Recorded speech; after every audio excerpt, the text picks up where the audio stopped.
नमस्कार, स्वागत है आपका खबरों का पंचनामा में। मैं हूं आपके साथ वक्ता। हम लेकर आए हैं देश और दुनिया की 5 बड़ी खबरें, जिस पर चर्चा के लिए हमारे साथ सीधे देहरादून से जुड़ रहे हैं कैपिटल टीवी के editor in chief doctor Manish Kumar ji. Doctor साहब, आपका बहुत बहुत स्वागत है। धन्यवाद। सबसे पहले नजर डालते हैं आज की हेडलाइंस पर। उद्धव ठाकरे के परिवार पर ईडी का बड़ा एक्शन। साले के 6 करोड़ 45 लाख के 11 फ्लैट किए सील। मनी लॉन्ड्रिंग के तहत कार्रवाई। द कश्मीर फाइल्स पर धारा 144 लगाकर फंसी गहलोत सरकार ने बदला अपना फैसला। अब धारा 144 के बीच भी लोग देख सकेंगे फिल्म। वहीं कश्मीर पुलिस खोलेगी कश्मीरी पंडितों के केस। बीरभूम हिंसा पर कलकत्ता हाईकोर्ट सख्त। ममता सरकार को घटनास्थल की 24 घंटे की निगरानी करने के दिए निर्देश। केंद्र सरकार ने भी बंगाल पुलिस से मांगी रिपोर्ट। पुष्कर सिंह धामी बने उत्तराखंड के मुख्यमंत्री। 8 मंत्रियों ने भी ली शपथ। पीएम मोदी, अमित शाह समेत बीजेपी के तमाम दिग्गज रहे मौजूद। पाकिस्तान में तख्ता पलट का काउंटडाउन। नंबर गेम में फंसे इमरान खान। आर्मी चीफ ने तय की इस्तीफे की तारीख।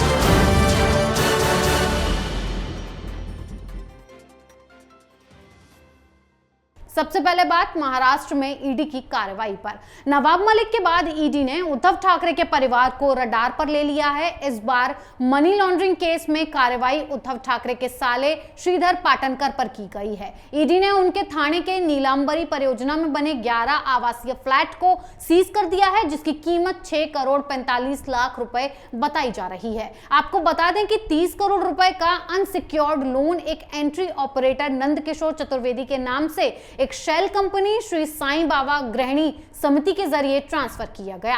आरोप है कि श्रीधर पाटनकर ने थाने में इन 11 घरों को इतने ही पैसे से खरीदा था। ईडी को संदेह है कि इन पैसों का इस्तेमाल मनी लॉन्ड्रिंग करके इन फ्लैट्स को खरीदने में किया गया है। डॉक्टर साहब, अब ईडी उद्धव ठाकरे के साले के घर में भी पहुंच गई है। क्या उद्धव ठाकरे पर जांच की आंच आ सकती है? महाराष्ट्र की राजनीति में जो कुछ हो रहा है उसे आप ये समझिए कि ये शिवसेना उद्धव ठाकरे सरकार वर्सेस ईडी की लड़ाई चल रही है।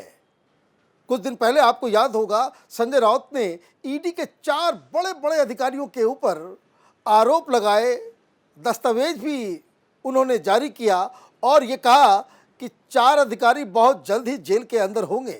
लेकिन इसके ऊपर जो कार्रवाई ईडी कर रही है वो तो सीधे सीधे उद्धव ठाकरे परिवार के ऊपर ही पूरा मसला जाकर के केंद्रित होता चला जा रहा है। एक तो उद्धव ठाकरे साहब के साले साहब के ऊपर कार्रवाई शुरू हो गई। अब बताया जा रहा है कि उनको पूछताछ के लिए भी बुलाया जाएगा। लेकिन सिर्फ इतना ही नहीं, आज किरीट सोमैया ने एक और बहुत बड़ी बात कह दी। ये बीजेपी के लीडर हैं जो अपने आप को विजिल ब्लोअर कहते हैं। उन्होंने तो उद्धव ठाकरे के सुपुत्र आदित्य ठाकरे के ऊपर भी आरोप लगाना शुरू कर दिया है।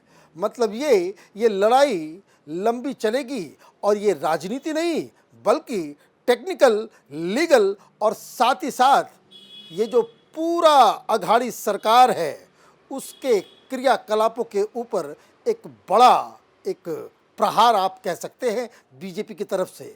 लेकिन एक बात जो समझ में नहीं आ रही, संजय राउत ने एक बहुत ही बड़ा बयान दिया। उन्होंने नागपुर में जाकर के ये कहा कि अनिल देशमुख का इस्तीफा लेना एक जल्दीबाजी में की गई एक गलती थी। नवाब मलिक का इस्तीफा आप नहीं ले रहे। मतलब ये कि सरकार के जो सबसे बड़ी, जिसको कह सकते हैं मुख्यमंत्री के प्रवक्ता, शिवसेना के प्रवक्ता, ये कह रहे हैं कि उनके मंत्री जेल के अंदर भी रहेंगे लेकिन मंत्री के पद से इस्तीफा नहीं देंगे। ये राजनीति का एक बहुत ही अजीबोगरीब लो है। एथिक्स खत्म होता चला जा रहा है महाराष्ट्र की राजनीति से और ये लड़ाई और भी ज़्यादा पर्सनल होती चली जा रही है। अब बात कश्मीर फाइल्स पर। कश्मीरी पंडितों के पलायन पर बनी फिल्म द कश्मीर फाइल्स पर विवाद लगातार बढ़ता जा रहा है। वहीं इस फिल्म को लेकर धारा 144 लगाकर राजस्थान सरकार बुरी तरह से फंस चुकी है। सियासी बवाल होने पर गहलोत सरकार ने अपना फैसला वापस ले लिया है। गहलोत सरकार ने अब कहा है कि कोटा में दर्शक धारा 144 के लागू रहने के बावजूद द कश्मीर फाइल्स मूवी देख सकेंगे, लेकिन सिनेमा घरों से बाहर निकलने के बाद धारा 144 का पालन करना होगा। इसी के साथ अब जम्मू कश्मीर के डीजीपी दिलबाग सिंह ने 90 के दशक में कश्मीरी पंडितों द्वारा दर्ज करवाए गए मामलों को खोलने की बात कही है। दिलबाग सिंह ने कहा है कि अगर कोई खास बात सामने आती है तो हम उस पर जरूर ध्यान देंगे। डॉक्टर साहब, कश्मीर फाइल्स पर राजस्थान सरकार घिर गई है, तो वहीं कश्मीर पुलिस ने कश्मीरी पंडितों के केस की फाइल्स को दोबारा खोलने की बात कही है। क्या कहेंगे आप? देखिए, कांग्रेस पार्टी को समझ में नहीं आ रहा कि भाई वो देश में राजनीति करना चाहते भी या नहीं चाहते हैं। पॉलिटिकल पार्टीज का पहला कर्तव्य यही होता है कि जो जन भावना है उसे आप सम्मान करें। आज की तारीख में कश्मीर फाइल्स को लेकर के पूरे हिंदुस्तान में एक अजीबोगरीब गुस्सा है। गुस्सा किस बात के लिए?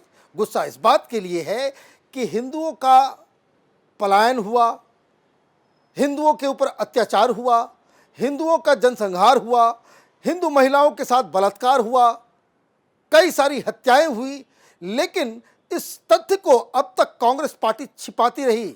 और जब एक फिल्म जो सच्चाई को बयां कर रही है उसे कोई देखे ना, इसलिए आपने कोटा में 144 लगा दिया। और जब इसका जो गुस्सा लोगों में बढ़ता है तब आप अपने फैसले को वापस लेते हो।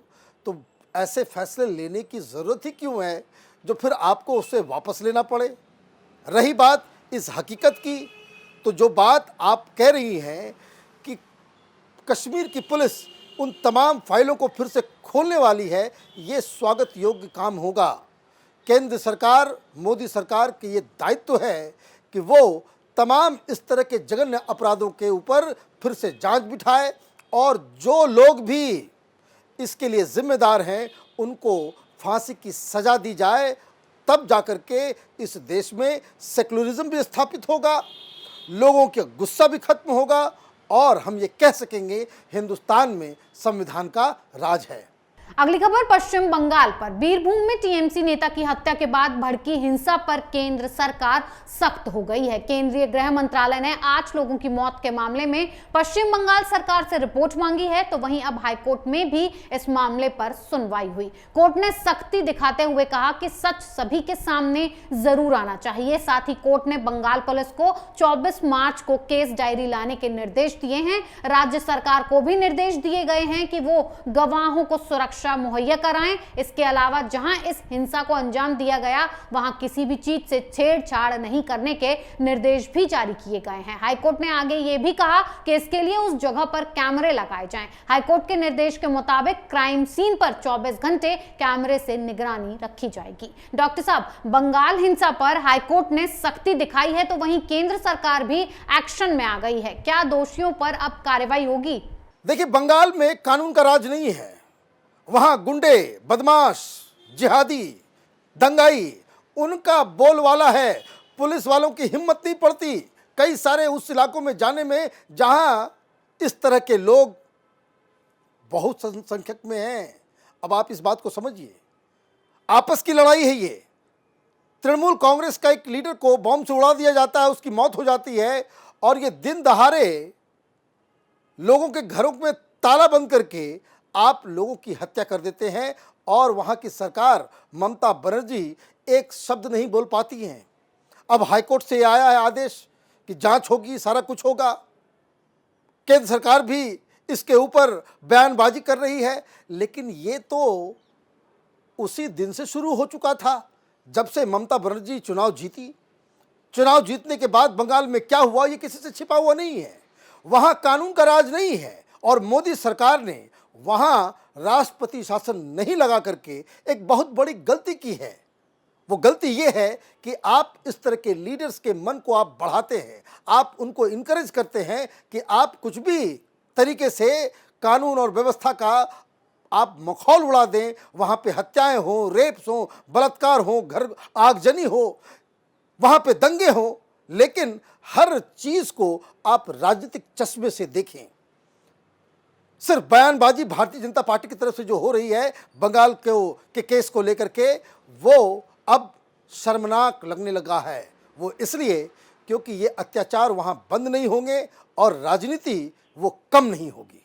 अब बात उत्तराखंड के नए मुख्यमंत्री पर। पुष्कर सिंह धामी ने उत्तराखंड के नए सीएम के तौर पर दोबारा शपथ ले ली है। पुष्कर सिंह धामी उत्तराखंड के 12वें सीएम बने हैं। पुष्कर सिंह धामी के साथ 8 मंत्री सतपाल महाराज, प्रेमचंद्र अग्रवाल, गणेश जोशी, धन सिंह रावत, सुबोध उनियाल, रेखा आर्य, चंदन रामदास, सौरभ बहुगुणा ने भी शपथ ली। पुष्कर सिंह धामी ने शपथ ग्रहण समारोह में प्रधानमंत्री नरेंद्र मोदी, गृह मंत्री अमित शाह, रक्षा मंत्री राजनाथ सिंह, बीजेपी अध्यक्ष जेपी नड्डा समेत बीजेपी शासित राज्यों के सभी सीएम मौजूद रहे। डॉक्टर साहब, पुष्कर सिंह धामी की नई कैबिनेट इस बार कितनी खास है?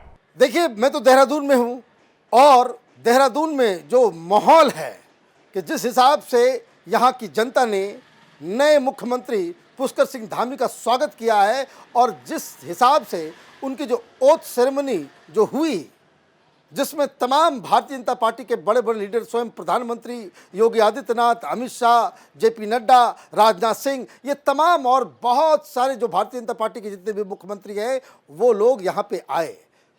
7 लोगों का वहाँ पे बाकायदा मंत्रिमंडल के लिए शपथ लिया गया। इसमें जो सबसे खास बात यह है कि वो चेहरे भी इसमें शामिल हैं जो मुख्यमंत्री के दावेदार थे।